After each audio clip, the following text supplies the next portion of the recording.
So, liable sila ng bayad ng mga damages. So, what will happen po sa third party po?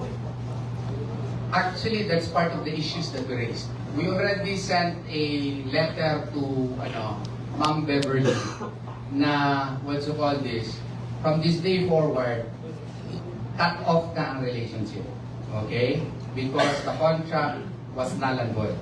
And we will move thereafter pursuant to whatever orders that the court may issue on the matter. Ganun po. Depende na po sa korte as to how the matter will be resolved. So, di pa problema ang mga nakapabuking na sa kay Elias po na without manager po. Okay, ganito yun. Yung mga napirmahan na ni Elias na existing, we intend to respect all of those. Whether as to how he will move forward, that is ang answer ko dyan, abangan ang susunod na kabanata. Yan po. Okay. Kay, ano po kay Sir Elias? Okay, kumusta to? Ay, ano, kani, how about sa 29 million? Matag pa. Tingnan to? Kay wala ko gutupad na kan.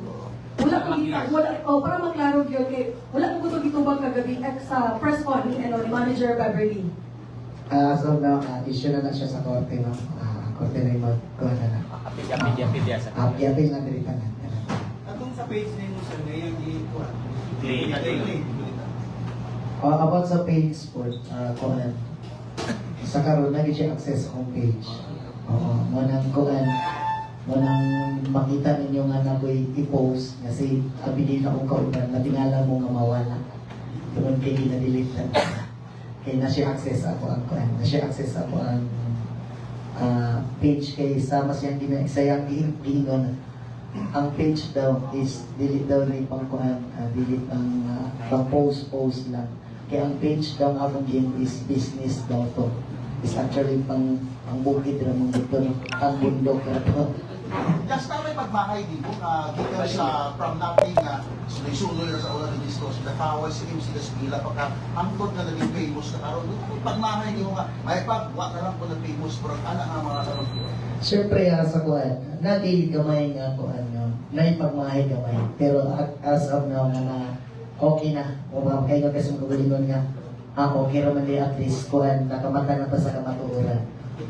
Okay na ang tanan at least nga dili-dili tayo nga mo sanay tayo sa mga tao. Kamusta ang imong ginikanan? Labi na kasi kada matinangga kay mo imong mama no o yung papa. Kamusta?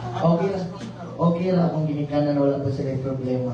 Kinainom lang na okay ra na mo hagi ra ng kanan. Attorney, follow-up question po. Katong ano,